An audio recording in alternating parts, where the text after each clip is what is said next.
Seorang pasien bernama Adinda, berusia 22 tahun, memiliki keluhan menstruasi yang tidak teratur. Pasien tersebut merasa nyaman jika berkonsultasi mengenai keluhannya dengan bidan yang biasanya ia kunjungi. Tetapi situasinya ia sedang berada di luar kota dan tidak memungkinkan untuk berkonsultasi secara langsung dengan bidan.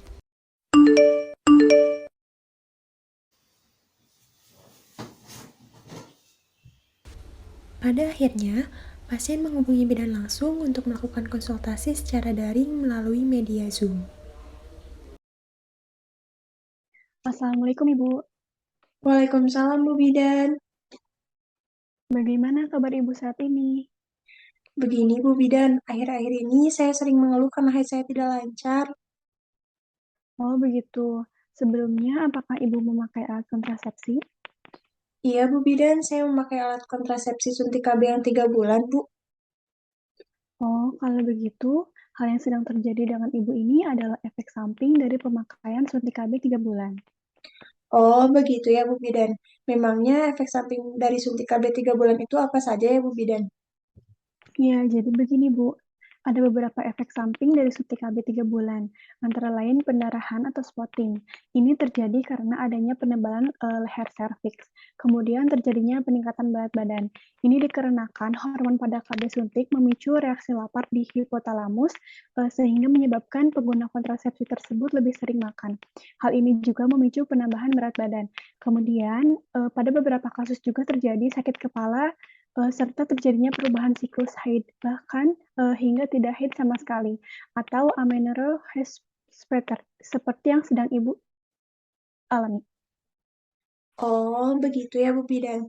Terus apalagi solusi yang tepat untuk saya Bu Bidan? Bagaimana cara saya menanganinya? Jadi untuk kasus pada Ibu ini, saya anjurkan Ibu untuk berpindah menggunakan alat kontrasepsi lain. Bagaimana kalau Ibu menggunakan alat kontrasepsi pil KB misalnya untuk melancarkan haid Ibu? Bagaimana dengan efek sampingnya Bu Bidan kalau untuk pil KB? Jadi, pada penggunaan pil KB ini biasanya efek samping yang terjadi adalah mual, namun ada cara untuk menghindarinya. Misalnya Ibu dapat meminum, bersamaan dengan, makanan, kemudian beberapa efek, samping lain yang adalah, sakit pada kepala, juga terjadinya rasa yang tidak nyaman pada payudara Ibu. Namun hal ini terjadi, pada penggunaan pil KB pertama saja. Jika hal ini berkelanjutan, Ibu bisa, segera beralih ke alat kontrasepsi lain. Nah, efek samping lain biasanya penggunaan pil KB ini mengalami pendarahan secara tiba-tiba di luar masa haid. Namun, Ibu tidak perlu khawatir karena dengan mengonsumsi pil KB ini dengan waktu yang sama tiap hari kemungkinan bisa membantu meringankannya.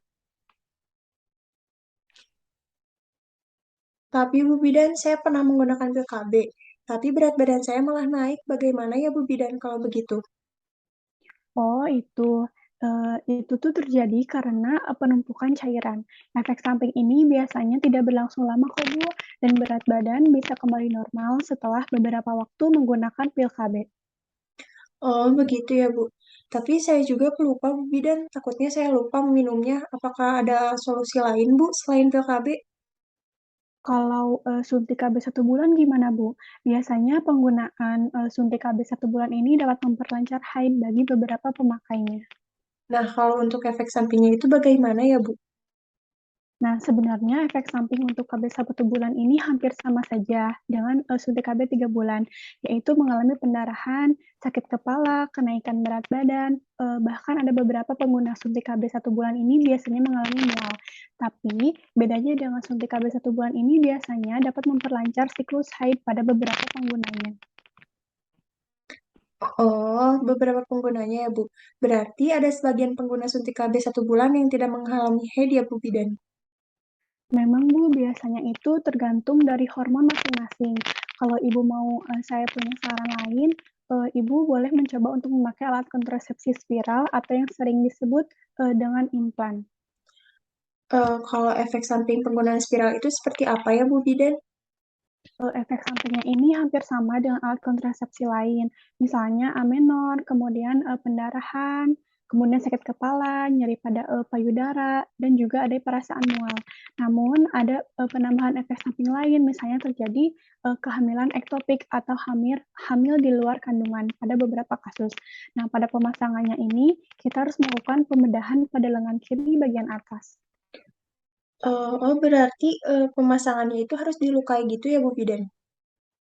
Ya, Ibu. Selain itu juga, setelah pemasangan implan, Ibu juga harus rutin melakukan kunjungan ulang untuk memeriksakan keadaan luka pada pemasangan implan Ibu. Apa ada alternatif lain, Bu, yang tidak memiliki efek samping yang banyak?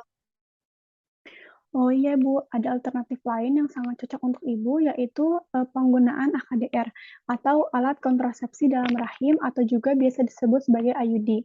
Efek sampingnya ini tidak terlalu banyak. Biasanya efek sampingnya itu hanya berupa radang panggul, rasa nyeri pada pemasangan, sedikit mengganggu aktivitas seksual, dan ada beberapa memang bagi pengguna IUD yang merasakan gangguan haid. Namun kembali lagi tergantung pada hormon yang ada pada tubuh masing-masing. Nah, kalau buat IUD ini cara pemasangannya bagaimana, Bu Bidan? Nah, untuk IUD ini dimasukkan ke dalam rahim. Dilakukan pada keadaan setelah ibu haid agar mengurangi rasa nyeri. Pemasangan ini menggunakan spekulum. Oh, begitu ya, Bu Bidan. Kalau begitu, saya akan pilih pemasangan IUD aja deh, Bu Bidan. Ya, Ibu, bisa saja. Tapi apakah Ibu sudah berkonsultasi dengan suami sebelumnya? Oh iya, Bu, saya belum konsultasi dengan suami saya. Nah, Ibu alangkah lebih baiknya Ibu berkomunikasi dulu terlebih dahulu dengan suami agar suami juga bisa berpartisipasi dalam pemilihan KB Ibu. Baik, Bu Bidan, kalau begitu nanti saya konsultasi dulu dengan suami saya, terus saya hubungi lagi Bu Bidan ya, Bu. Baik Ibu, sebelumnya apakah Ibu sudah mengerti dengan beberapa alat kontrasepsi yang sudah tadi saya jelaskan? Iya, Bu Bidan, saya sangat mengerti dengan penjelasan Bu Bidan. Sebelumnya, saya terima kasih banyak ya, Bu Bidan. Iya Ibu, sama-sama. Ditunggu ya Bu konsultasi selanjutnya. Baik, Ibu. Terima kasih banyak, Ibu.